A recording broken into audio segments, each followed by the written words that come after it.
الله. الحمد لله الذي يبدع الأفلاك والأراضين، والصلاة والسلام على من كان نبيا وآدم بين الماء والطين، وعلى آله وأصحابه أجمعين برحمتك يا أرحم الراحمين. أما بعد، فأعوذ بالله من الشيطان الرجيم. بسم الله الرحمن الرحيم. تبارك الذي نزل الفرقان على عبده ليكون للعالمين نظيرا. صدق الله مولانا العظيم، وصدق رسوله النبي الكريم، ونحن على ذلك لمن الشاهدين والشاكرين، والحمد لله رب العالمين. بارك الله لنا ولكم في القرآن العظيم، ونفعنا إياكم بالآيات والذكر الحكيم. إنه تعالى جواد كريم ملك بر رؤوف رحيم.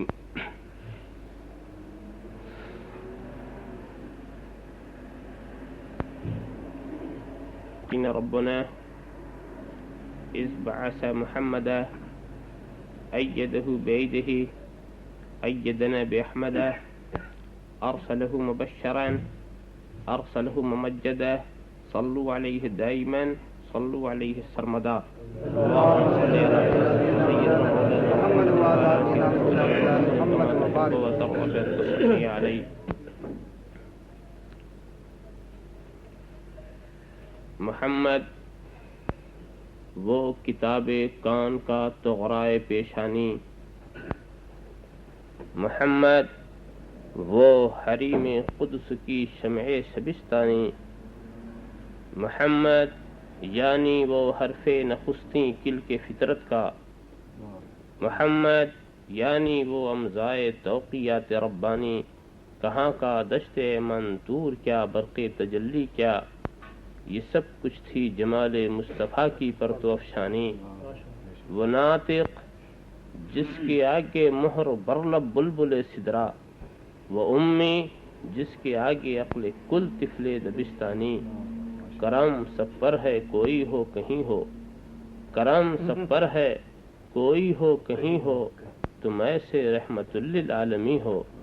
شریک عیش و عشرت سب ہیں لیکن، شریک عیش و عشرت سب ہیں لیکن، مصیبت کاٹنے والے تم ہی ہو. اگر خاموش رہوں میں تو تو ہی سب کچھ ہے، جو کچھ کہا تو تیرا حسن ہو گیا محدود. بارگاہ رسالت میں درود شریف کا نذرانہ عقیدت پیش کرنا.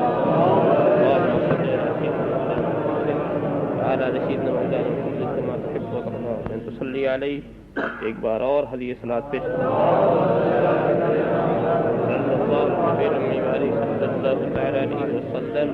صلاۃ و سلام علیک یا رسول اللہ.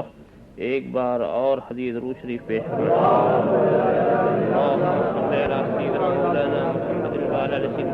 محمد كما تحب وترضى بأن تصلي عليه.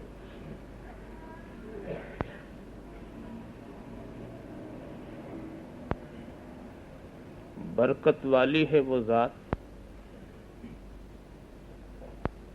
جس نے فرقان کو اپنے بندے پر نازل کیا تاکہ وہ سارے عالم کے لیے نذیر ہو جائے.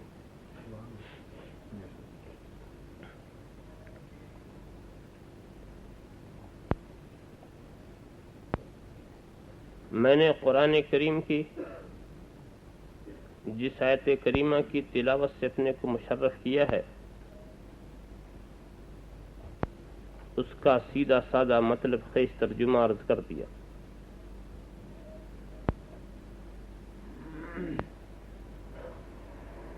رب تبارک و تعالی اس کلام کا آغاز اپنی حمد سے فرما رہا.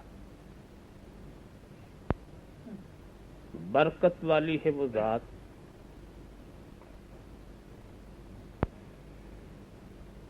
جس نے فرقان کو نازل کیا اپنے بندے پر.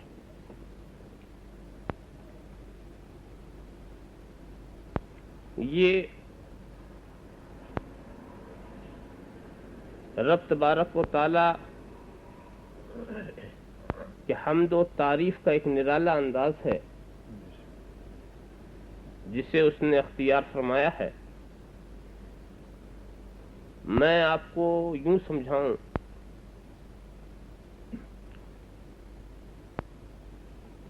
آپ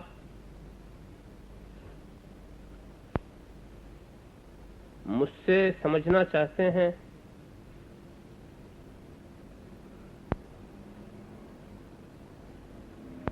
کہ خواجہ بشیر صاحب کون ہیں؟ ابھی آپ نے نہیں سمجھا ہے، ابھی نہیں دیکھا ہے، ابھی جان پہچان بھی نہیں ہے۔ میں آپ سے کہوں خواجہ بشیر صاحب کو آپ نہیں جانتے؟ یہ وہی ہیں جنہوں نے فلاں کتاب لکھی،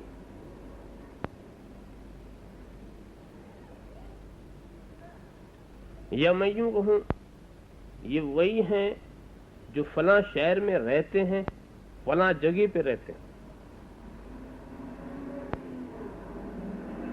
یا یہ میں کہوں یہ وہی ہیں جو فلاں مدرسے میں تعلیم و تدریس کی خدمات انجام دیتے ہیں۔ اس طرح سے میں نے تعارف کرایا۔ تو اب خواجہ صاحب کے یہاں پہنچنے سے پہلے، خواجہ صاحب کو سمجھنے سے پہلے اس کتاب کو سمجھنا ہوگا کہ وہ کون سی کتاب ہے جس کو انہوں نے لکھا، جو ان کے لیے وسیلہ معرفت ہے۔ یا اگر میں نے کہا کہ پریسٹن کی مسجد رضا میں جو امامت و خطابت کے فرائض انجام دے رہے ہیں، تو خواجہ صاحب کو سمجھنے سے پہلے آپ کو کیا کیا سمجھنا ہے؟ پریسٹن کو سمجھنا، پھر مسجد رضا کو سمجھنا، پھر یہ خطابت و امامت کے مفہوم کو سمجھنا۔ یہ خطابت و امامت کیا چیز ہوتی، خطابت کسے کہتے ہیں اور امامت کسے کہتے ہیں؟ اتنی باتوں کو سمجھنے کے بعد پھر آپ کو معرفت حاصل ہوگی خواجہ صاحب کی۔ اب آپ خیال کیجئے،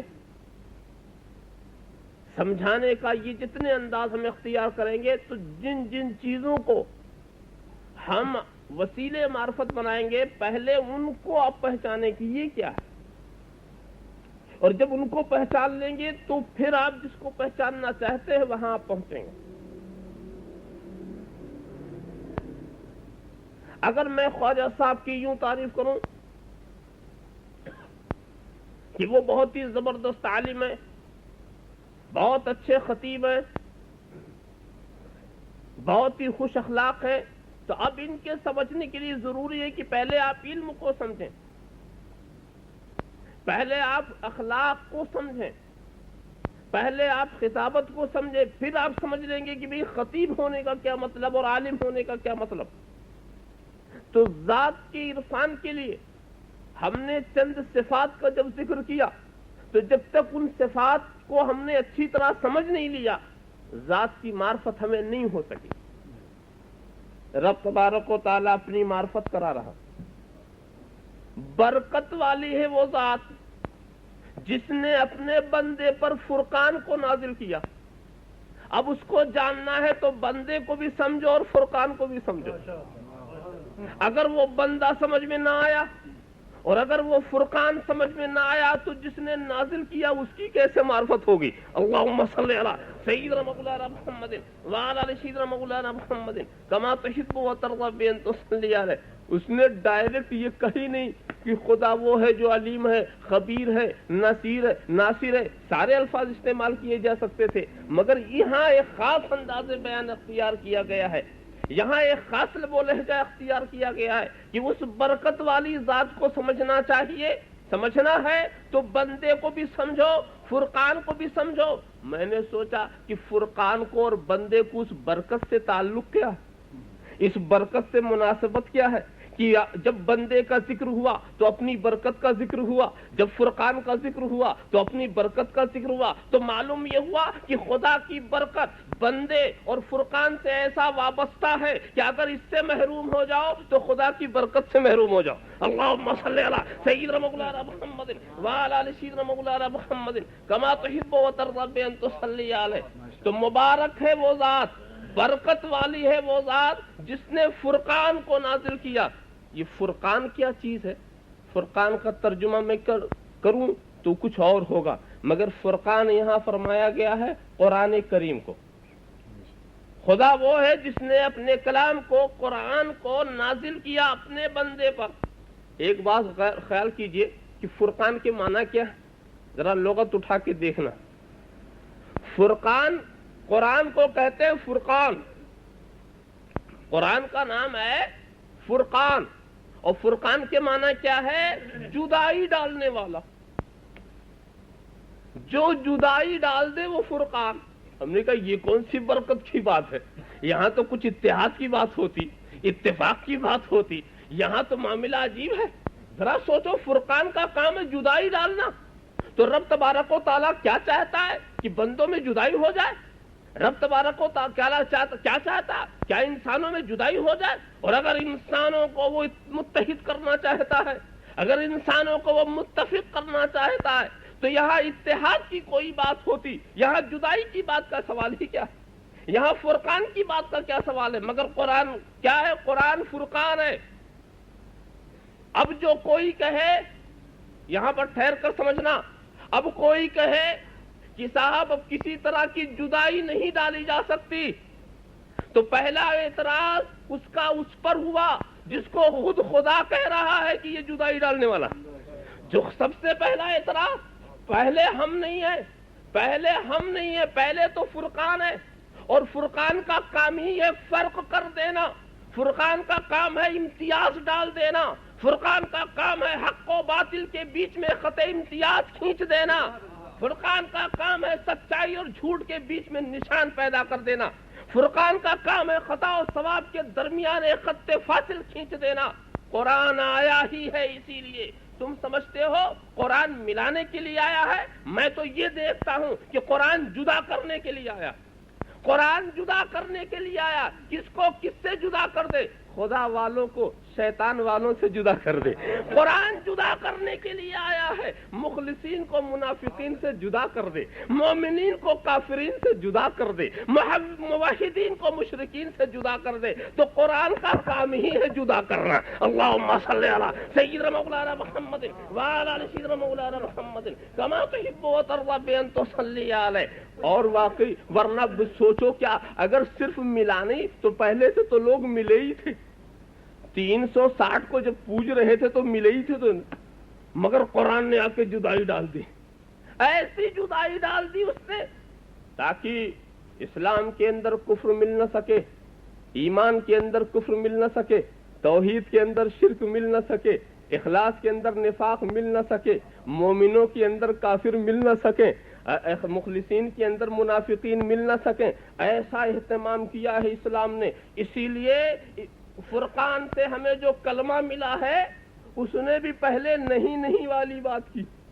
پہلے جو کلمہ ہمیں ملا، کیا کلمہ پڑھتے؟ لا الہ الا اللہ، لا الہ نہیں ہے کوئی معبود اللہ کے سوا۔ تو پہلے آپ نے ساری دنیا کے معبودوں کو باطل قرار دیا، سب کو الگ چھانٹ دیا، تو ایک اللہ کو ماننے کے لیے کتنے کا انکار کرنا پڑا۔ ایک اللہ کو ماننے کے لیے لات کا انکار ہو گیا، حبل کا انکار ہو گیا، عزا کا انکار ہو گیا، چاند ستاروں سے انکار ہو گیا، دریاؤں سے انکار ہو گیا، شولوں سے انکار ہو گیا، پتھروں سے انکار ہو گیا، درختوں سے انکار ہو گیا، جانوروں سے انکار ہو گیا۔ ایک خدا کو معبود ماننے کے لیے جتنے معبودان باطل ہیں سب سے انکار ہو گیا۔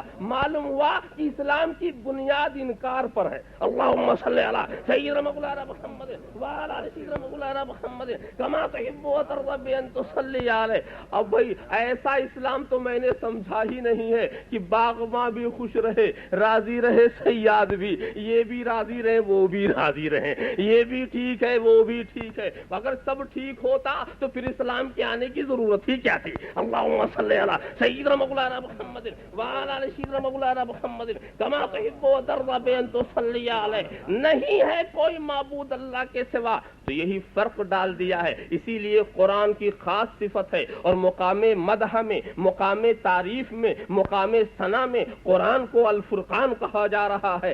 تعریف کر رہا ہے رب تبارک و تعالیٰ, اور سنو اس جدائی ڈالنے کو اپنی برکت سے وابستہ کر رہا ہے. اللہم صلی علی سیدنا مولانا محمد وعلی آل سیدنا مولانا محمد کما تحب وترضى بأن تصلی علیہ. تبارک الذی نزل الفرقان علی عبدہ, جس نے فرقان کو اپنے بندے پر. تو فرقان کا کام ہے جدائی ڈالنا, اور صاحب فرقان کا کیا کام ہے؟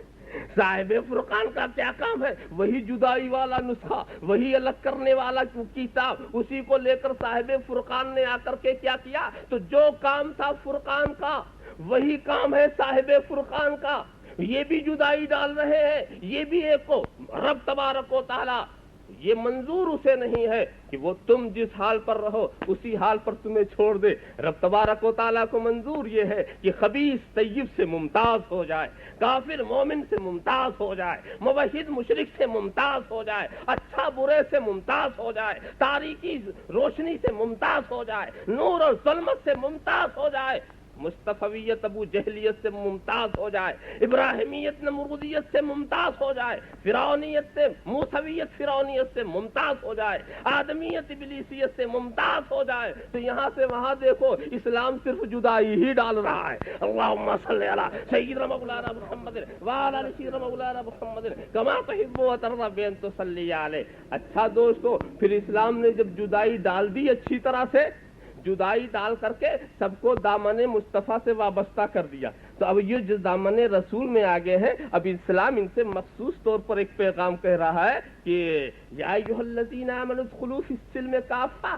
اے ایمان والو, اے دامن رسول میں چھپنے والو, اے رسول کے دامن کے اندر پناہ لینے والو, تم مل جاؤ, تم مل جاؤ, باہر والوں کو باہر رہنے دو. اللہم صلی علی سیدنا مولانا محمد وعلی آل سیدنا مولانا محمد کما تحب وترضى بأن تصلی علیہ. تو اسلام جو ہے, ایک بات بتاؤ, سوچنے کی بات بتاؤ, اسلام کی بنیاد قرآن کے اوپر ہے, اسلام کی بنیاد قرآن کے اوپر ہے, قرآنی تعلیمات کے اوپر ہے, قرآنی ہدایتوں کے اوپر ہے. تو قرآن مسلمانوں کے لیے خصوصی پیغام یہ دے رہا ہے کہ تم صلح و سلامتی کے دائرے میں داخل ہو جاؤ, اور اس کے بعد غیر مسلمین کو بالکل ممتاز کر رہا ہے, الگ کر رہا ہے, ملنے نہ پائیں, دونوں چیزیں حلال حرام ملنے نہ پائے, حق نہ حق ملنے نہ پائے, برا اچھا ملنے نہ پائے, کافر مومن ملنے نہ پائے, مشرک موحد ملنے نہ پائے, منافق مخلص ملنے نہ پائے. یہاں یہ بھی احترام, اور جو رسول کے دامن میں آ گئے ہیں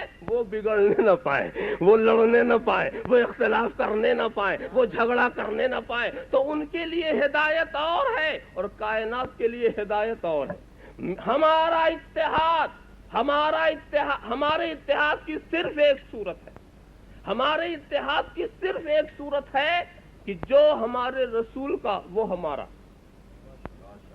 جو ہمارے رسول کا نہیں وہ ہمارا نہیں. اب نہ یہاں وطنیت رہ گئی, نہ یہاں قومیت رہ گئی, نہ یہاں ملک کا سوال ہے, نہ یہاں زبان کا سوال ہے, نہ یہاں غذا کا سوال ہے, نہ یہاں معاشرے کا سوال ہے. ہم نے تو اتنا دیکھا ہے کہ اے اللہ کے رسول, اگر آپ کے قریشی, بلکہ قریشیوں کو بھی چھوڑ دو, اگر ہاشمی النسل آپ کا نہیں ہے تو وہ ہمارا بھی نہیں ہے.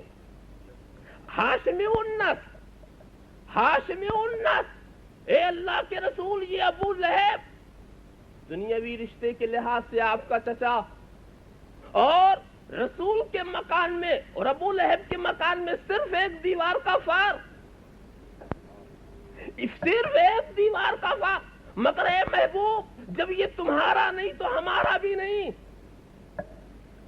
ہم نہ دیکھیں گے کہ یہ ہاشمی ہے, ہم یہ نہ دیکھیں گے کہ یہ قریشی ہے، ہم یہ نہ دیکھیں گے کہ یہ مکی ہے، ہم یہ نہ دیکھیں گے کہ یہ عربی ہے، ہم تو یہ دیکھتے ہیں کہ آپ سے رشتہ اس کا ہے کہ نہیں، آپ سے تعلق ہے کہ نہیں۔ تو ہم نے کیا کیا کہ ہاشمی خاندان کے ابو لہب کو ٹھوکر لگا دیا اور حبش کے بلال کو آقا کہہ دیا۔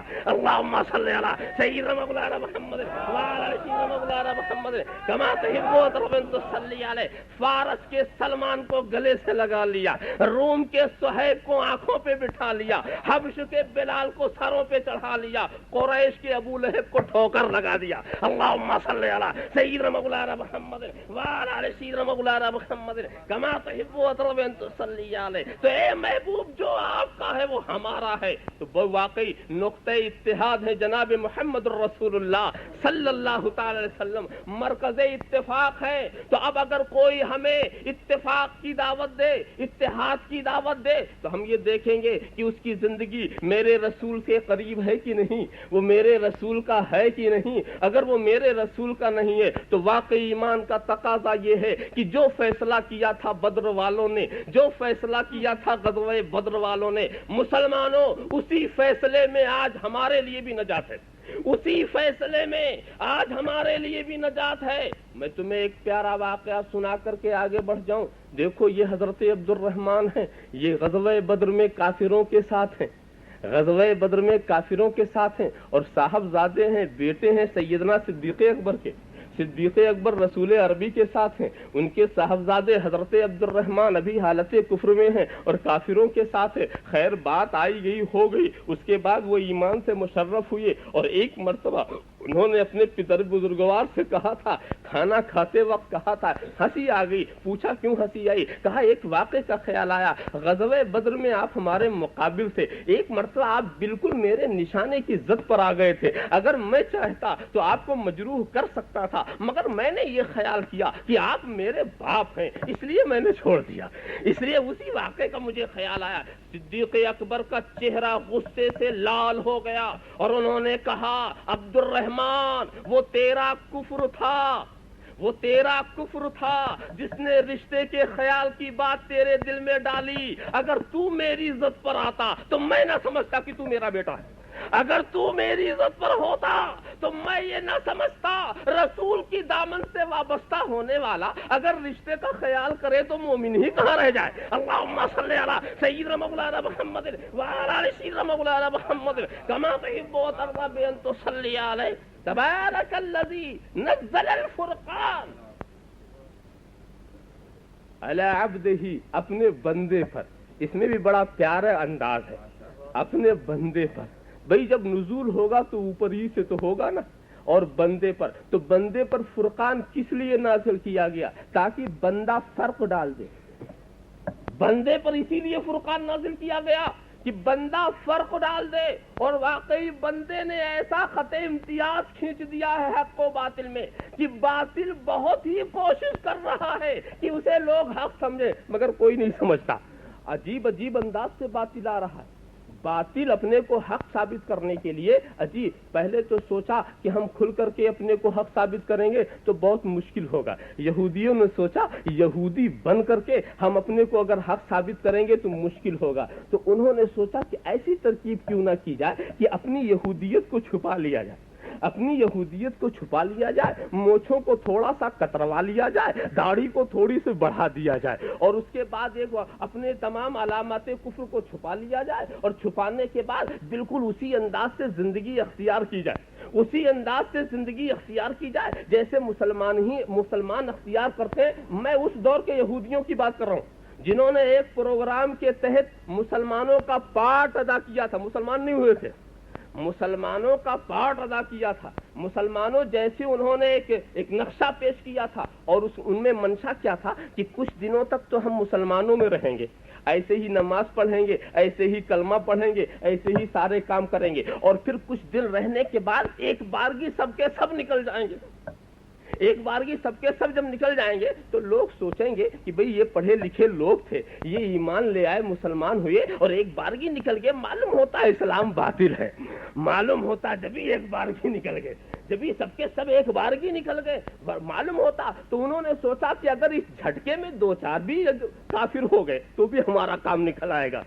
اس جھٹکے کے اندر ہم لوگوں سے کہیں گے ارے ہم نے تو اسلام کو بہت اچھا سمجھا تھا اس لیے مان لیا, مگر یہاں کوئی چیز ہم کو ایسی نہیں ملی, لہذا ہماری یہودیت ہی اچھی تھی, ہم جس جگہ تھے وہی اچھا تھا. تو اس جھٹکے میں بہت سے لوگ دھوکے میں آ سکتے ہیں, مگر نہیں دوستو, وہ دھوکہ نہ دے سکے, وہ فریب نہ دے سکے. وہ تو کوشش یہ کر رہے ہیں کہ خدا کو فریب دے دیں, مومنین کو فریب دے دیں. نہیں, ما یخدعون الا انفسهم, وہ تو اپنے ہی کو دھوکہ دے رہے ہیں, وہ اپنے کو فریب دے رہے. اس جھٹکے سے کوئی نکالا نہیں جا سکتا. تو رسول نے ایسا خط امتیاز کھینچ دیا, رسول نے ایسا خط امتیاز کھینچ دیا کہ پھر کوئی فریب کار اپنے فریب کی چالوں سے فریب نہ دے سکے.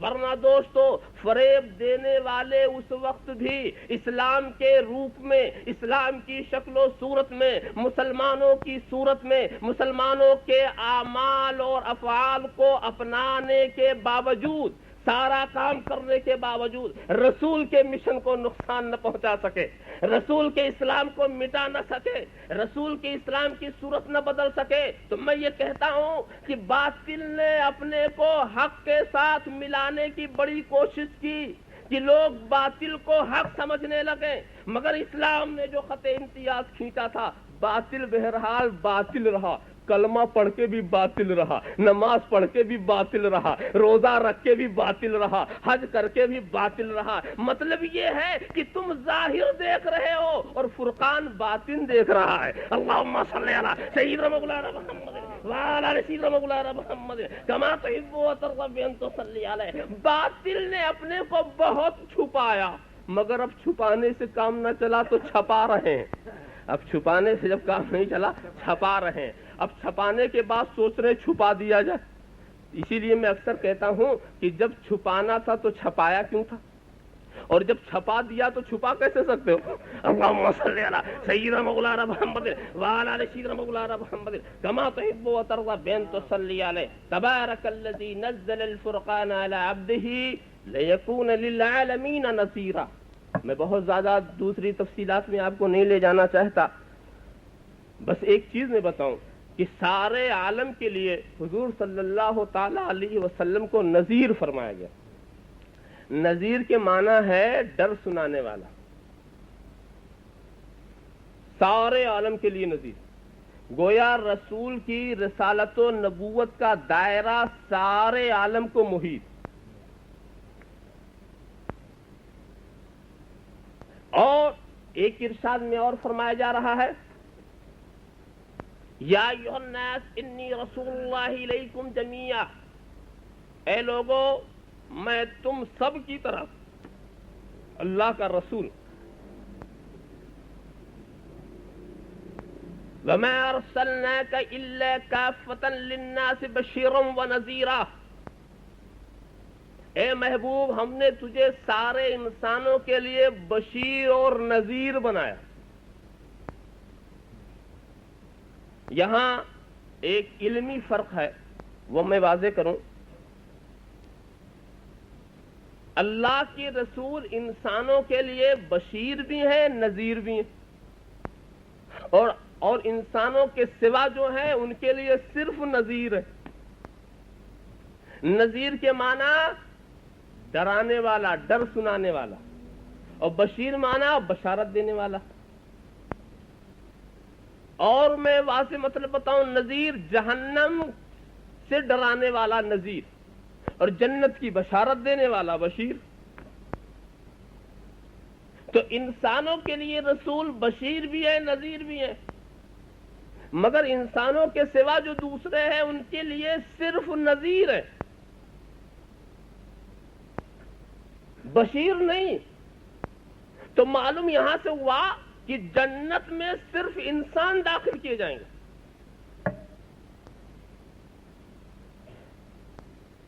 جنت صرف انسانوں کے لیے بنائی گئی, جہنم میں بھی گنہگار ڈالے جائیں گے.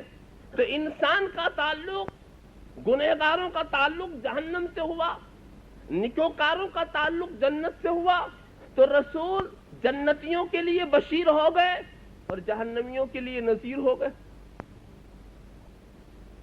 مگر انسانوں کے سوا جو دوسری مخلوق ہے اس کے بارے میں مثلا جن کو لے لیجئے، قوم جن اس کے بارے میں بہت سے اقوال ہیں۔ ایک قول تو یہ ہے کہ رب تبارک و تعالی ان میں جو نیکوکار ہیں ان کو قیامت کے بعد فنا فرما دے گا،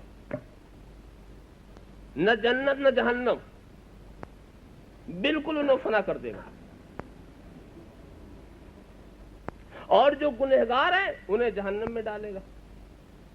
تو ڈر سنانے کا تعلق ان سے ہوا مگر بشارت کا تعلق نہیں رہا، جنت کی بشارت انہیں نہیں ملی۔ اور ایک قول ایسا بھی ہے کہ جنت کے باہر ان کے خیمے ہوں گے، وہ رہیں گے مستقل اپنے خیموں کے اندر، اپنے مکانوں میں، مگر اتنی اجازت ہوگی کہ وہ جنت میں بھی جا کر کے سیر کریں۔ بہرحال جنت ان کا مسکن نہ رہا۔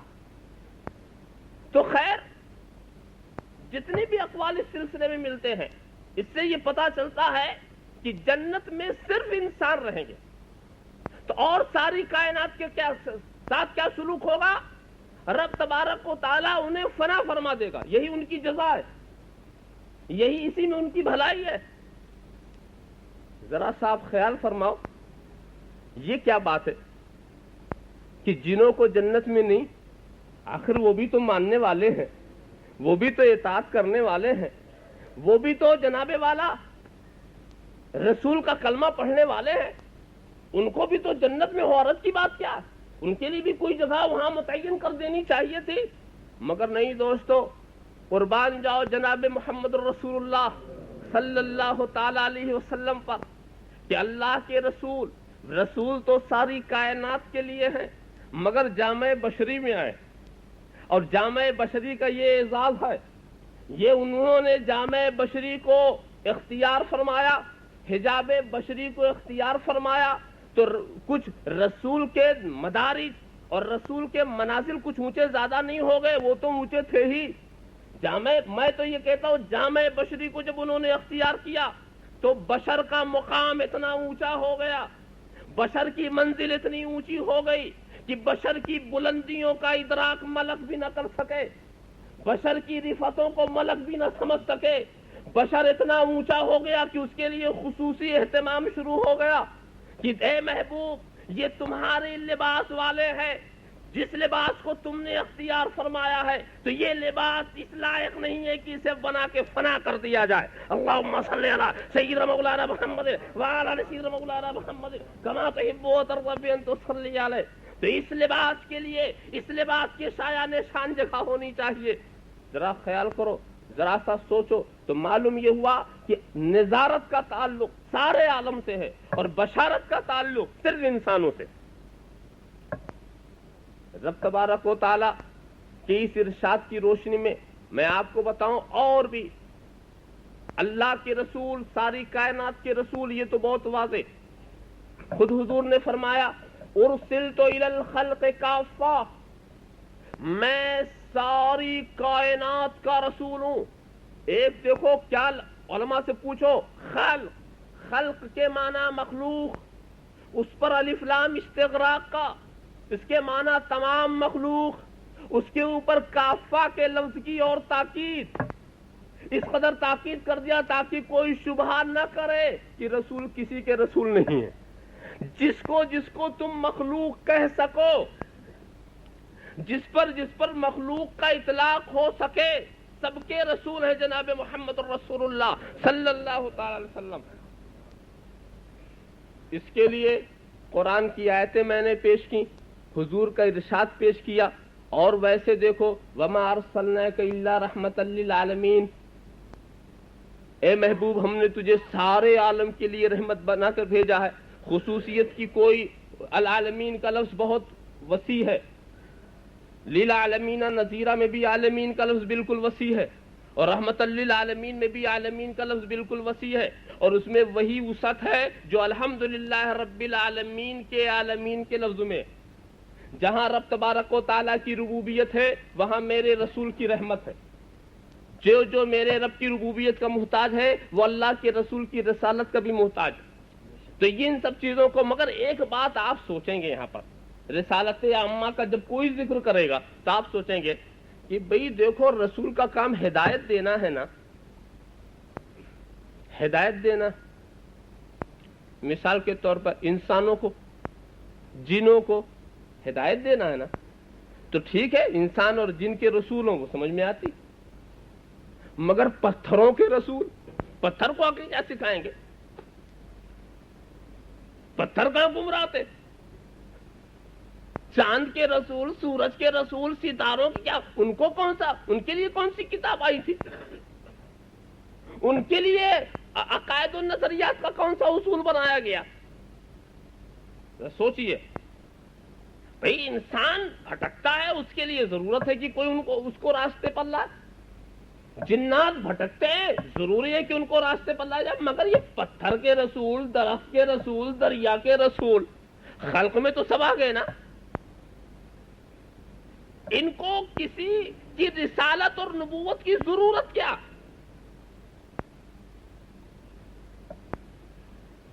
میں پوچھتا ہوں کہ دیکھو ایک رسول اور ساری کائنات کے رسول کے لیے ان تمام چیزوں کی ضرورت ہے کہ وہ سب کا رسول، ساری کائنات کا رسول۔ میں آپ کو بتا رہا ہوں، ایک بادشاہ حکومت کس پر کرتا ہے؟ صرف جانداروں پر نہ، اس کی حکومت اور کسی پر نہیں، پہاڑوں پر نہیں، درختوں پر نہیں، مگر وہ اپنے ملک میں رہنے والی تمام چیزوں کا مالک ہے کہ نہیں؟ تمام چیز اس کی مملوک، وہ سب کا مالک، وہ سبھی کا بادشاہ کہا جائے گا کہ پورے اس علاقے کا بادشاہ۔ حالانکہ آپ کہیں گے صاحب اس پورے علاقے کا بادشاہ کیسے؟ بادشاہ تو انہی کا ہوگا نا جن سے اپنا حکم چلائے، نہ دریا اس کا حکم مانتا ہے، نہ جانور اس کا حکم مانتے ہیں، تو بادشاہ ان کا کیسا؟ تو آپ کہیں گے کہ یہاں بادشاہت جو ہے وہ ملکیت کے جہت سے ہے، یعنی وہ سب کا مالک، اور بادشاہ صرف آدمیوں ہی کے اوپر نہیں ہوتا، اس کے لیے کچھ اور بھی ضروری چیز ہے۔ بادشاہ کے لیے ضروری ہے تلوار، بادشاہ کے لیے ضروری ہے اسلحے، بادشاہ کے لیے ضروری ہے قلعہ۔ تو دیکھو اس تلوار کا بھی بادشاہ، تو کیا تلوار کو کسی راستے پر وہ لگائے گا؟ کیا تلوار پر کوئی حکومت چاہے گا؟ نہیں، اس لیے کہ جب وہ بادشاہ ہے تو اسے تلوار کی بھی ضرورت، اسے رائفل کی بھی ضرورت، اسے فوجیوں کی بھی ضرورت، اسے قلعہ کی بھی ضرورت، اپنی بادشاہی کو بچانے کے لیے، یا اپنے وقار کو دکھانے کے لیے، یا اپنا اختیار چلانے کے لیے انہیں ان تمام چیزوں کے، ان نسلوں کی ضرورت پڑتی ہے۔ وہ ان سب کا بادشاہ کہلاتا ہے۔ تو سنو، میرا رسول، ہم سب کا رسول، اس کا معنی یہ ہے کہ ہم سب کی ہدایت کے لیے، اور ساری کائنات کا رسول، اس کا معنی یہ ہے کہ ساری کائنات پر اپنی حکومت چلانے کے لیے اسے بہت ضرورت پڑے گی۔ کائنات کی ہر چیز کا رسول اسی لیے بنایا گیا کہ اے محبوب، تمہارے دائرے رسالت میں جتنے ہیں ان میں کچھ ایسے ہیں جن کو منواؤ، اور کچھ ایسے ہیں جن سے منواؤ۔ خیال کیجئے، کچھ ایسے ہیں جن کو منواؤ اور کچھ ایسے ہیں جن سے منواؤ۔ تو تم ان کے بھی ہو، ان کے بھی ہو، جن کو منوا رہے ہو ان کے بھی رسول، اور جن سے منوا رہے ہو ان کو اس کے بھی رسول۔ منوا رہے ہو کافروں کو منوا رہے ہو، اور کیسے منوا رہے ہو؟ سورج کو پلٹا کے منوا رہے ہو، چاند کے ٹکڑے کر کے منوا رہے ہو، کنکریوں سے کلمہ پڑھا کے منوا رہے ہو، درختوں سے جھکا کے منوا رہے ہو، جانوروں سے اطاعت کرا کے منوا رہے ہو۔ تو اے محبوب، ان کے بھی رسول ہو جن کو منوا رہے ہو، اور ان کے بھی رسول ہو جن کے ذریعہ منوا رہے ہو۔ اللہم صلی علی سیدنا مولانا محمد وعلی سیدنا مولانا محمد کما تحب و ترضى بان تصلی علیہ۔ تو میرا رسول جو ہے، یہ سب رسول کے اسباب ہیں، سامان ہیں، اسلحے ہیں، جن کے ذریعہ وہ اپنی نبوت کو سمجھاتا ہے، اپنے معجزات کو دکھا کر کے، اپنے اختیارات کو دکھا کر کے اپنی نبوت کو سمجھاتا ہے۔ تو اس سے یہ پتہ چلا کہ رسول کی رسالت بہرحال رسالت عامہ، رسول کی رحمت رحمت عامہ، رسول کی بعثت بعثت عامہ۔ اب میں ایک بات بتاؤں، سنت الہیہ کیا رہی؟ بتدریج میں آپ کو لے چلوں گا۔ اس سے پہلے بھی تو انبیاء آئے، تو ان کے بارے میں جانتے کس کے پاس آئے؟ کیا سب کے پاس آئے؟ لقد ارسلنا نوحا الى قومه، ہم نے نوح کو ان کی قوم میں بھیجا، معلوم ہے صرف اپنی قوم کے رسول۔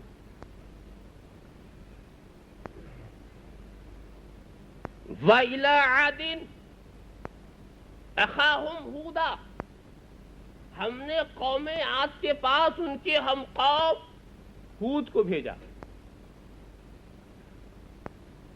وَإِلَىٰ ثَمُودَ أَخَاهُمْ صَالِحًا، اور ہم نے سمود کے پاس انہی کی قوم سے صالح کو بھیجا۔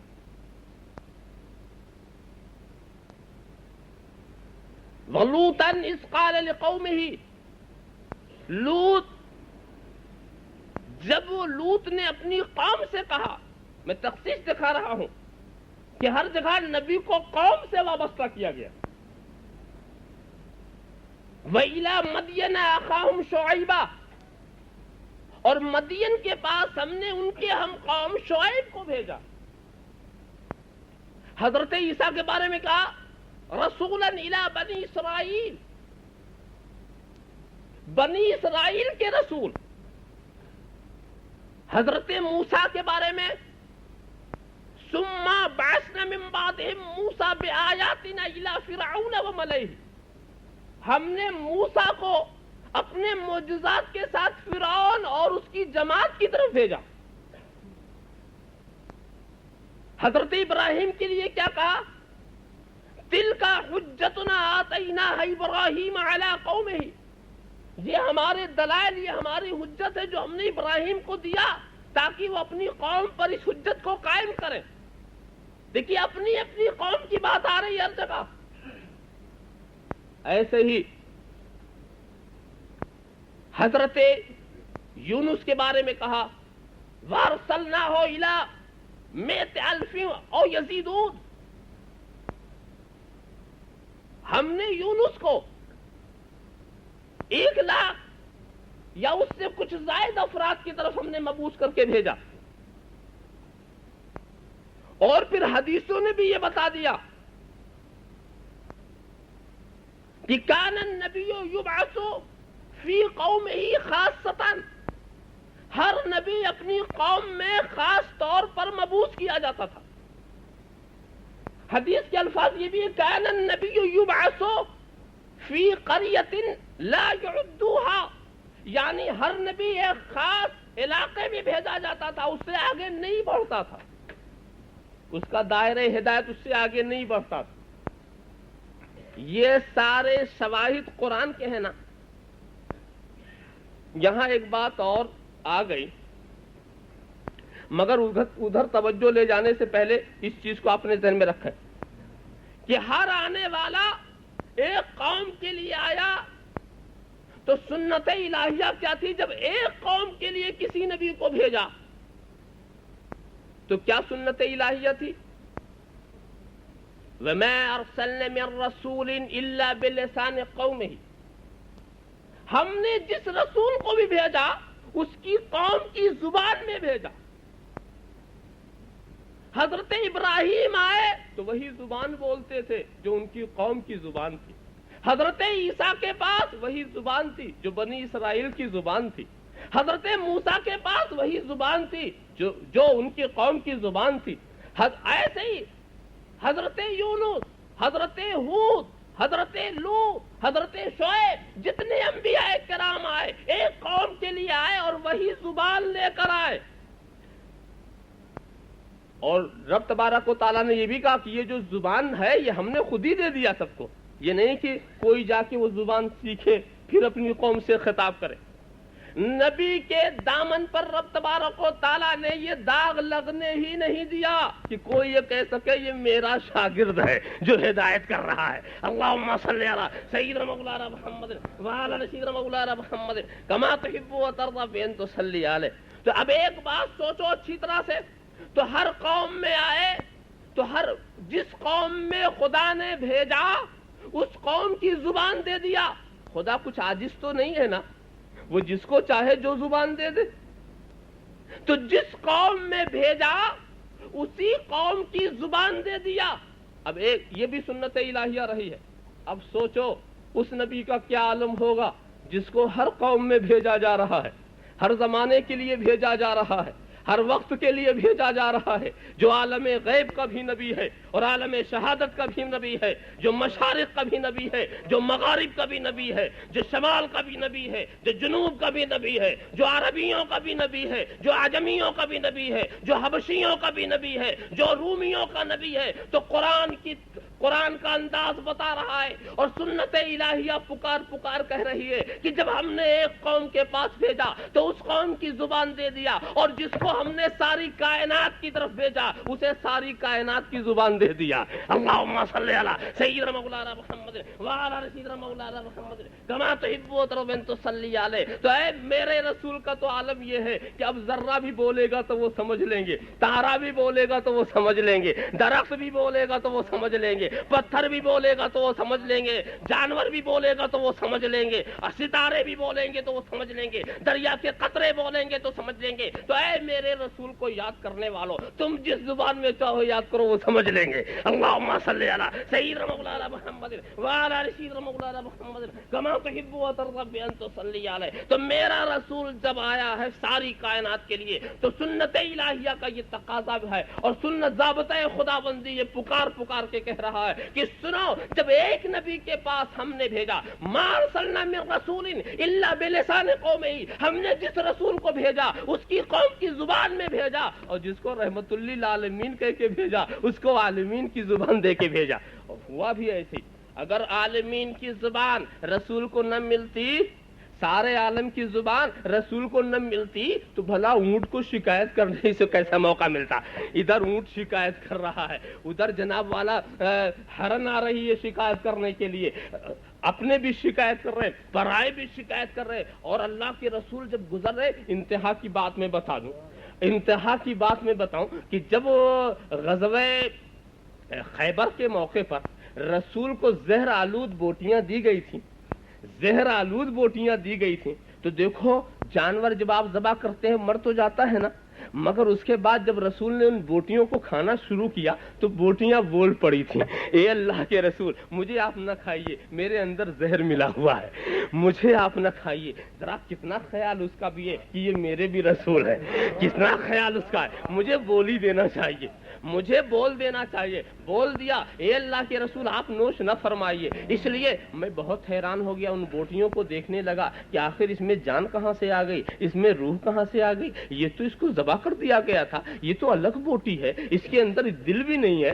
دماغ بھی نہیں ہے, نظر بھی نہیں ہے, کان بھی نہیں ہے, یہ بولتی کیسے ہے. میں نے جب بوٹی سے سوال کیا, اس نے کہا یہ تو تم دیکھ رہے ہو کہ میرے کچھ نہیں, یہ نہیں دیکھتے کس ہاتھ میں ہے, یہ نہیں دیکھتے اسی ہاتھ سے تو سب کو زندگی ملتی ہے. اللہم صلی علی سیدنا مولانا محمد وعلی سیدنا مولانا محمد کما تحب و ترضی بین تصلی علیہ. مطلب یہ ہوا کہ مجھے بولنا تو نہیں آتا مگر محمد عربی کو بلانا آتا ہے, مجھے دیکھنا تو نہیں آتا مگر انہیں دکھانا آتا ہے, مجھے سننا تو نہیں آتا مگر انہیں سنانا آتا ہے. ما من شیء الا یعلم انی رسول اللہ الا مردۃ الجن والانس. کائنات میں کوئی ایسی چیز نہیں ہے جو مجھے اللہ کا رسول نہ جانتی ہو. نہیں مانتا تو سرکش انسان نہیں مانتا, نہیں مانتا تو سرکش جن نہیں مانتا, سبھی مانتے ہیں. اچھی طرح سے سمجھو, زمین دھرتی پر رہنے والے بھی مانتے ہیں, عالم برزخ میں رہنے والے بھی مانتے ہیں, عالم غیب میں بھی رہنے والے مانتے ہیں. ایک بات انصاف سے بتاؤ, کیا اللہ کے رسول نے یہ نہیں فرمایا تھا کہ میرے 2 وزیر زمین پر ہیں اور میرے 2 وزیر آسمان پر ہیں. آسمان کے وزیر کا نام جبرائیل و میکائیل ہے اور زمین کے وزیر کا نام صدیق و فاروق ہے, ابو بکر و عمر ہے. مجھے انصاف سے بتاؤ وزیر کس کے ہوا کرتے ہیں, وزیر کس کے ہوا کرتے ہیں؟ کسی چودھری کے وزیر ہوتے ہیں، کسی ذمہ دار کے وزیر ہوتے ہیں، کسی ہما شما جیسے انسان کے وزیر ہوتے ہیں۔ وزیر کا لفظ آیا تو کسی بادشاہی کا تصور ہوتا ہے، یقیناً بادشاہوں کے وزیر ہوتے ہیں۔ میں سوچتا ہوں کہ دنیا ہی میں وزیر ہو تو ٹھیک، یہ آسمان پر وزیر کیوں؟ کہا اگر میں صرف دنیا کا بادشاہ ہوتا تو یہیں کے وزیر ہوتے۔ میں عالم غیب کا بھی بادشاہ ہوں اور عالم شہادت کا بھی بادشاہ ہوں۔ یہاں فاروق و صدیق وزیر ہے، وہاں جبرائیل و میکائیل وزیر ہے، وہاں جبرائیل و میکائیل وزیر ہے، یہاں صدیق و فاروق وزیر ہے۔ ذرا اچھی طرح سے سمجھتے چلے جاؤ، سوچتے چلے جاؤ، ہر جگہ حکومت ہے اللہ کے رسول کی۔ اور واقعی دوستو، دنیا کی کوئی شے ایسی نہیں ہے جو اللہ کے رسول کو نہ مانتی ہو، اللہ کے رسول پر ایمان نہ لاتی ہو۔ ہاں اگر نہیں مانتا تو دو ٹانگ کا جانور نہیں مانتا، یہ عجیب و غریب جانور ہے۔ اللہم صلی علی سیدنا مولانا محمد وعلی آل سیدنا مولانا محمد کما تحب و ترغب ان تصلی علیہ۔ مجھے وہ واقعہ یاد آ گیا دوستو، مجھے وہ واقعہ یاد آ گیا جب ایک شخص نے کہا تھا کہ اگر آپ ہماری بیٹی کو زندہ کر دیں تو ہم اسلام لے آئیں۔ دیکھو سوچو انصاف سے بتاؤ، ایک کافر آ کر کے پوچھتا ہے آپ ہماری بیٹی کو زندہ کر دیں، آپ زندہ کر دیں، آپ زندہ کر دیں تو ہم آپ کو نبی مان لیں۔ اتنا پتا چلا کہ پہلے کے کفار بھی اتنا سمجھتے تھے کہ جو نبی ہوگا وہ بااختیار ہوگا، جو نبی ہوگا وہ مردے کو زندہ کرے گا، جو نبی ہوگا وہ قدرت والا ہوگا۔ میرے رسول نے بھی نہیں کہا بے وقوف انسان میں نبی ہوں خدا نہیں ہوں، یہ زندہ کرنا تو صرف خدا کے اختیار کی بات ہے، اس نے کسی کو ایسا اختیار نہیں دیا ہے۔ ایسا نہیں کہا چلو قبر کے پاس لے چلو، قبر کے پاس لے چلو۔ ذرا سا دیکھو جب لے گئے تو اللہ کے رسول نے آواز دی تو وہ عورت، وہ لڑکی یہ کہتی ہوئی نکل آئی لبیک و سعدیک یا رسول اللہ، لبیک و سعدیک یا رسول اللہ، اے اللہ کے رسول ہم حاضر ہیں، اے اللہ کے رسول ہم آپ کی فرمانبرداری کے لیے حاضر ہیں، یہ کہتی ہوئی نکل آئی۔ ذرا سا سوچو، میں نے روایت کو پڑھا ہے حدیث کی، وہاں کوئی ایسا لفظ نہیں تھا کہ رسول نے پہلے مٹی ہٹائی ہو، پہلے ریت کو ہٹایا ہو، پہلے تختے ہٹائے ہو، پہلے پتھر ہٹاؤ۔ بھئی قبر کے اندر کچھ ہوگا تو قبر کے اوپر بھی تو کچھ ہوگا، قبر ایسے گڈھے کا تو نام نہیں ہے یہ سب کچھ۔ بس اتنا ہی ہے کہ رسول قبر کے سامنے چلے گئے اور فوراً کھو گئے، فوراً آواز دی، اور جیسے حضور نے آواز دی اور وہ لڑکی رسول کی بارگاہ میں آنے کے لیے آمادہ ہو گئی، خود بخود ہر چیز ہٹ گئی۔ ما من شیء الا یعلم انی رسول اللہ الا مردۃ الجن والانس۔ ارے اللہ کے رسول کی طرف تم دوڑ کر دیکھ لو،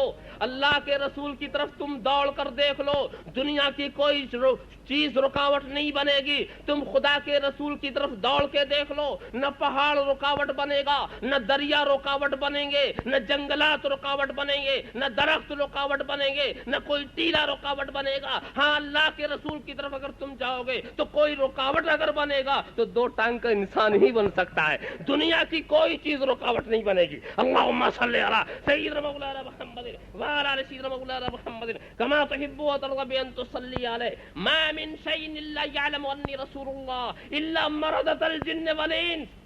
جب وہ فوراً کھڑی ہو گئی تو اللہ کے رسول نے کہا اچھا یہ بول تو یہیں رہنا چاہتی ہے یا جہاں سے تو آئی ہے وہاں میں پلٹا دوں؟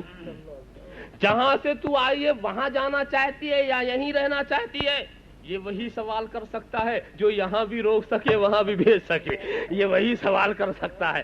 تو بول تیری مرضی کیا ہے؟ اس نے کہا اے اللہ کے رسول مجھے وہی پلٹا دیجئے، میں نے اپنے رب کو اپنے والدین سے زیادہ رحیم و کریم پایا ہے۔ تو اللہ کے رسول نے پلٹا دیا، وہ تو چلی گئی۔ ذرا ایک بات بتاؤ، ہم نے حضرت عیسیٰ کا بھی اعجاز سنا ہے، انہوں نے بھی مردے کو زندہ کیا ہے۔ قام باذن اللہ، قام باذن اللہ، قوم باذن اللہ، اللہ کے حکم سے کھڑے ہو جاؤ، اللہ کے حکم سے کھڑے ہو جاؤ، یہ حضرت عیسیٰ کہا کرتے تھے، اور مردہ زندہ ہو جایا کرتا تھا۔ مگر سنو، اللہ کے رسول نے یہاں نہیں کہا تھا قومی باذن اللہ، قومی باذن اللہ، اللہ کے حکم سے تو کھڑی ہو جا، اللہ کے حکم سے تو کھڑی ہو۔ نہیں، اللہ کے رسول نے تو نام لے کے بلایا تھا، نام لے کے بلایا تھا، جیسے ہم بلاتے ہیں اے خالد سن لو، اے فلاں سن لو، اے فلاں، جیسے ہم دھرتی کے اوپر والے کو بلا رہے ہیں وہ عالم برزخ والے کو بلا رہے ہیں، وہ عالم برزخ والی کو بلا رہے ہیں۔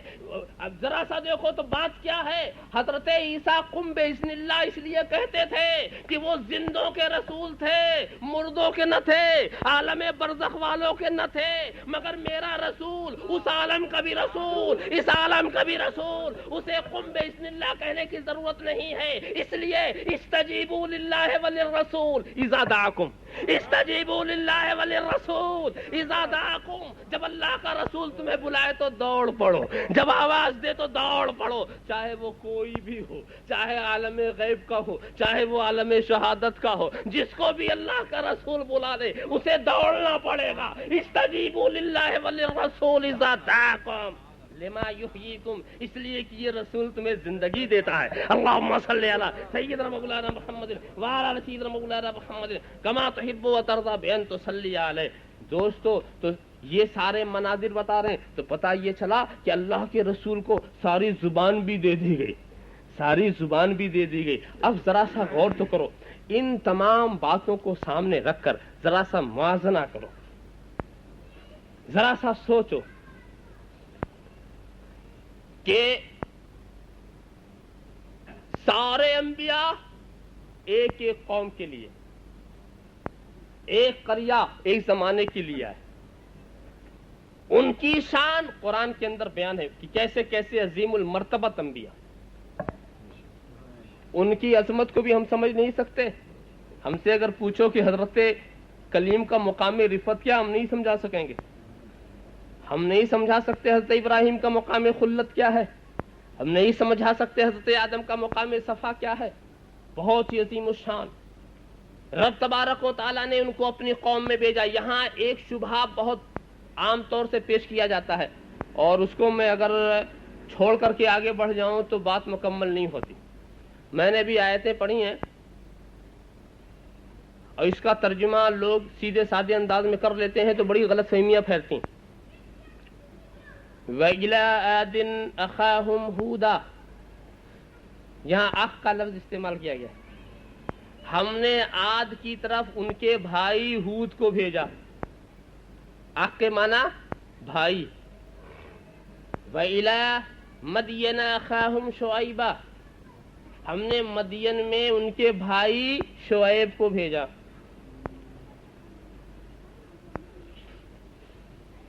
وَإِلَىٰ ثَمُودَ أَخَاهُمْ صَالِحًا، اور ہم نے سمود میں ان کے کو اپنی قوم کا بھائی قرار دیا۔ اور بھائی کا ایک تصور ہمارے آپ کے اندر تو ہے ہی ہے نا، اور اس کے بعد پھر کیا کہہ دیا کہ بھئی ٹھیک ہے تو وہ بھی ہمارے بھائی ہیں، لیکن بڑے ہیں تو بڑے بھائی ہیں۔ یہ چل گیا، یہ ایک بیماری پھیل گئی۔ مگر میں آپ کو بتاؤں، قرآن کے اندر جہاں جہاں اخ ہے، یہ مت سمجھ لینا کہ اخ کے معنی عربی زبان میں ایک ہی، اخ کے معنی بھائی کے بھی آتے ہیں، اخ کے معنی برادری کے بھی آتے ہیں، قومیت، ہم قوم، جو ایک قوم کا ہو، اور اخ کے معنی مددگار کے بھی آتے ہیں، اور اخ کے معنی دوست کے بھی آتے ہیں۔ کہتے نہیں انت اخی فی الدین، آپ دین میں ہمارے بھائی ہیں، یعنی ہمارے مددگار ہیں، ہمارے دوست۔ تو اخوت کے معنی بہت سے، تو جہاں جہاں یہ کہا گیا بھائی، کہ ہم نے عاد میں ان کے بھائی ہود کو بھیجا، سمود میں ان کے بھائی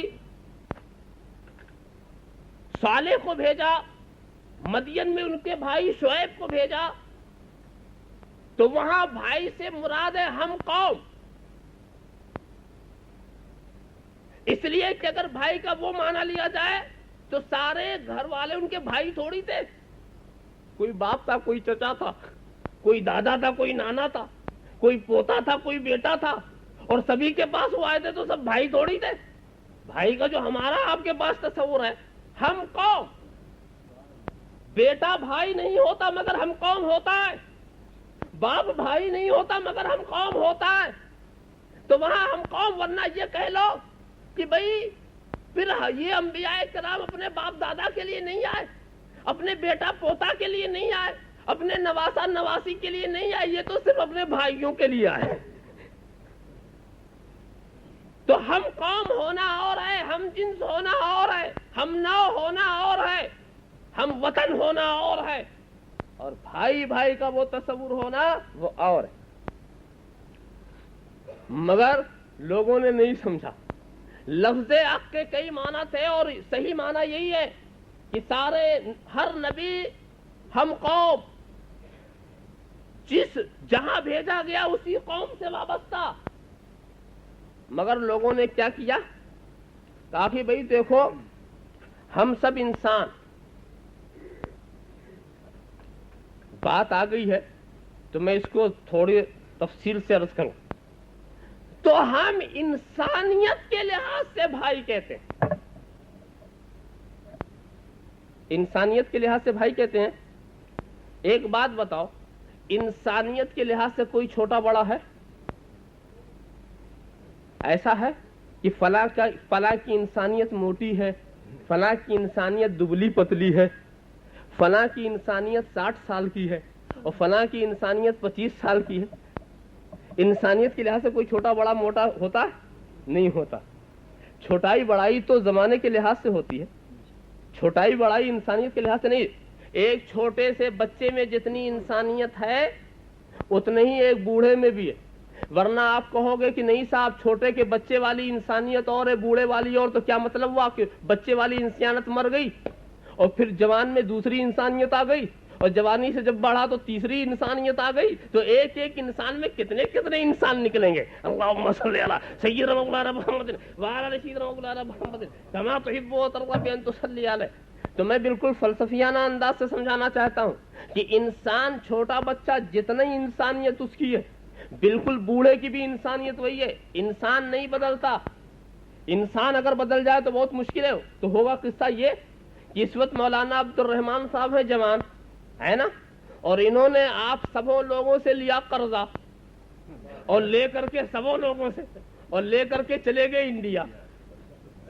انڈیا اور وہاں سے ہوئے بوڑھے ہو کر آئے پھر، اور آپ لوگوں نے گھیرا قرضہ جو کہا جس کو دیا تھا وہ اور تھا، اور جو یہ ہے وہ اور ہے، وہ دوسرا انسان ہے، یہ دوسرا انسان ہے۔ اللہم صلی علی سیدنا مولانا محمد وعلی آل سیدنا مولانا محمد کما تحب و ترضی بان تصلی علیہ۔ تو پتہ یہ چلا کہ انسانیت نہیں بدلتی، عمر سے انسانیت نہیں بدلتی۔ تو انسانیت کے لحاظ سے نہ کوئی چھوٹا ہے نہ بڑا ہے، سمجھ گئے نا اچھی طرح سے اس کو، کہ انسانیت کے لحاظ سے نہ کوئی چھوٹا ہے نہ کوئی بڑا ہے۔ تو اب اگر کوئی میرے رسول کو انسانیت کے لحاظ سے بھائی کہے تو اب بڑا کہنے کی صورت نہیں، برابر کہو۔ انسانیت کے لحاظ سے تو سب برابر ہے، اس میں بڑے چھوٹے ہونے کا سوال نہیں، مگر ایک طرف تم انسانیت کے لحاظ سے بھائی کہتے ہو اور دوسری طرف بڑا چھوٹا لگاتے ہو، پتا چلا یہ تو رشتے والی بات ہے، انسانیت والی بات نہیں ہے۔ اللہم صلی علی سیدنا مولانا محمد وعلی آل سیدنا مولانا محمد کما تحب و ترضی بان تصلی علیہ۔ ذرا تاڑ جاتے ہیں تاڑنے والے، تاڑ جاتے ہیں تاڑنے والے، دھوکہ دے رہے ہو۔ انسانیت کے لحاظ سے بولو تو سب برابر، یہ چھوٹے بڑے کیسے ہو گئے؟ پھر چھوٹے بڑے کا کیا سوال؟ مگر ایک طرف تو تم انسانیت کے لحاظ سے بھائی کہتے ہو اور دوسری طرف سے کہتے ہو وہ بڑے ہیں ہم چھوٹے ہیں، تو پتا چلا یہ وہ تو رشتے والی بات ہو گئی، انسانیت والی بات ختم ہو گئی۔ انسان نہ چھوٹا ہوتا ہے نہ بڑا ہوتا، انسانیت نہ چھوٹی ہوتی ہے نہ بڑی ہوتی ہے، وہ اپنے حال میں شروع سے آخر وقت تک رہا کرتی ہے۔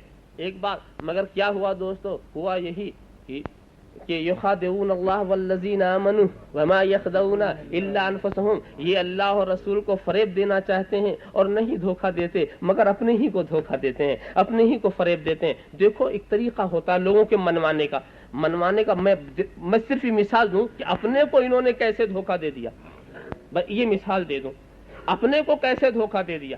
تو میں آپ کو بتاؤں، آدمی تھوڑی تھوڑی بات منواتا، جو ہوشیار آدمی ہوتا ہے ایک بار کی سب نہیں منواتا، پہلے 1 منوایا، پھر 2 منوایا، پھر 3 منوایا، ہوتے ہوتے گلا تک ناپ لیتا ہے، پھر پتہ ہی نہیں چلتا کہ کتنی بات ماننا پڑ جائے گی. تو ہوشیار آدمی ایسے ہی کرتے ہیں. تو پہلے انہوں نے یہ بھئی دیکھو سارے انسان بھائی بھائی ہیں. کتنا اچھی بات ہے، واہ بہت اچھی بات ہے واقعی. کیسی اخوت کی بات کر رہا، محبت کی بات کر رہا، خلوص کی بات کر رہا. سارے انسان بھائی بھائی ہیں. پہلے یہ منوائے گا. آپ مان گئے نا؟ اتنا مانتے ہی گویا اس نے آپ کا ہاتھ پکڑ لیا. اس کے بعد کہا سنو جی، اللہ کے رسول بھی تو انسان ہے نا. ہاں بھئی تو ماننا ہی پڑے گا. رسول، اللہ کے رسول کو جو انسان نہ مانے وہ کافر. تو ان کی انسانیت تو بالکل عقیدے کا مسئلہ تو مان لیا نا. تو یہ تو عقیدے سے آپ مان ہی چکے ہیں کہ اللہ کے رسول انسان، اور اتنی محنت سے اس نے منوا دیا کہ سب انسان آپس میں بھائی بھائی. تو کھٹ سے اس نے کہا کہ دیکھو دونوں باتیں مان چکے ہو، اب تیسری بات تو ماننی پڑے گی. سب انسان آپس میں بھائی بھائی، اور اللہ کے رسول بھی انسان اور ہم بھی انسان، تو ہم بھی بھائی بھائی. دیکھیے کتنے قریب سے، کتنے اچھے انداز سے سمجھایا نا. ایسی بات جو ہمارے ذہن میں اتر گئی. ہم نے کہا کہ دیکھو کیسا دھوکہ، مگر خود دھوکہ کھا گیا. دھوکہ کھا گیا. کیا دھوکہ کھایا؟ دھوکہ یہ کھا گیا کہ اچھا چلو بھائی ہم تو نہیں مانتے، ہم رسول کو انسان تو مانتے ہیں، مگر سب انسان آپس میں بھائی بھائی ہم یہ نہیں مانتے. بھائی کا وہ تصور جو تمہارے ہم رسول کو انسان تو مانتے ہیں، مگر سب انسان آپس میں بھائی بھائی ہم یہ نہیں مانتے. بھائی کا وہ تصور جو تمہارے ذہن میں، ہم قوم ہو تو وہ اور بات، ہم وطن ہو تو یہ اور بات، ہم زبان ہو تو یہ بات ہے. مگر تم جس تصور سے، اچھا تو ٹھیک ہے اتنا تو ہم مان گئے کہ رسول انسان، اور یہ تم مانتے ہو کہ سب انسان آپس میں بھائی بھائی. یہ قانون کس نے بنایا؟ تم نے بنایا. تم نے بنایا تو بھئی دنیا مانے یا نہ مانے تمہیں تو ماننا ہی پڑے گا. ارے بھئی قانون ہم بنائے تو آپ مانے یا نہ مانے ہمیں تو ماننا پڑے گا. تو بھئی دنیا مانے یا نہ مانے مگر بنانے والے کو تو ماننا پڑے گا کہ سب انسان آپس میں بھائی بھائی. اب ان سے پوچھو، انہی سے، بنانے والے سے. یہاں بنانے والا کوئی بھی نہیں ہے یہاں الحمدللہ. ان سے جو بنانے والے سمجھا، تو بنانے والوں سے پوچھو کہ یہ بولو یہ ابو جہل انسان تھا کہ نہیں؟ جن ہے ابو جہل، کوئی فرشتہ تھا؟ انسانی تھا نا. اور ابو لہب یہ بھی انسان، فرعون اور نمرود یہ بھی انسان، حامان و قارون یہ بھی انسان، شداد یہ بھی انسان، یزید یہ بھی انسان. سب انسان ہے نا. اور اے مولوی صاحب آپ کیا ہیں؟ فرشتہ ہیں کہ جنہیں کیا ہے؟ تو کہا آپ بھی انسان. اچھا تو مولوی صاحب بھی انسان، فرعون نمرود بھی انسان، حداد اور حامان اور قارون بھی انسان، شداد بھی انسان، ابو جہل بھی انسان، ابو لہب بھی انسان. اور اب میں انہیں صاحب اپنا قاعدہ لاؤ، سب انسان آپس میں بھائی بھائی، سب انسان آپس میں بھائی بھائی. ارے نادان، تو رسول کو اپنا بھائی بنانے چلا تھا، تو اپنے ہی قانون سے ابو جہل کا بھائی بن گیا. اپنے ہی قانون سے، اپنے قانون سے فرعون اور نمرود کا بھائی بن گیا، اپنے قانون سے. ارے بھی ایسا قانون کیوں بناؤ کہ تمہاری ہی گردن کٹ جائے؟ اللہم صلی علی سیدنا مولانا محمد وعلی آل سیدنا مولانا محمد کما تحب و ترضى تصلی علیہ. ہم اس پر اعتراض نہیں کرتے، چاہے چھوٹا بھائی اپنے کو چاہے بڑا بھائی، مگر ہوئے تو ابو جہل کے بھائی. اللہم صلی علی سیدنا مولانا محمد وعلی آل سیدنا مولانا محمد کما تحب و ترضى تصلی علیہ. تو یہی میں کہتا ہوں کہ خدا کو یہ دھوکہ دینا چاہتے ہیں، مومنین کو دھوکہ دینا چاہتے ہیں، مگر جس قانون سے یہ خدا اور رسول کو دھوکہ دینا چاہتے ہیں وہ چیز انہی کے لیے مصیبت ہے. وہ چیز انہی کے قانون ایک ایسی تلوار ہے جو بنانے والے کی بھی رعایت نہیں کرتی. قانون کی تلوار جس کے گلے پر رکھ دو گے چل جائے گی. قانون کی تلوار، تم خود قانون بناؤ اور قانون کی خلاف ورزی کرو تو قانون تمہیں نہیں بخشے گا. قانون کا معنی یہی ہے. اور اگر تمہیں بخش دے تو وہ قانون نہیں ہے، فریب ہے. اگر تمہیں چھوڑ دے تو وہ قانون نہیں، وہ دھوکہ ہے. اللہم صلی علی سیدنا مولانا محمد وعلی آل سیدنا مولانا محمد کما تحب و ترضى بین تصلی علیہ. اب اس تھوڑی سی تفصیل کے بعد آپ سوچتے ہوں گے کہ بھئی یہ کون سے کس مولوی صاحب کا ذکر کر کے چلے گئے، نہ نام لیا نہ کتاب بتائی، اور پتہ نہیں کون صاحب ہیں، پتہ نہیں اس دنیا کے ہیں کہ اس دنیا کے ہیں، زمین کے ہیں کہ آسمان، کون صاحب ہیں. تو میں کہتا ہوں بھئی دیکھو نام مت پوچھا کرو، اس لیے کہ یہ بہت بڑی عیب کی بات ہے. کتاب لکھنا عیب نہیں ہے، نام بتانا عیب ہے.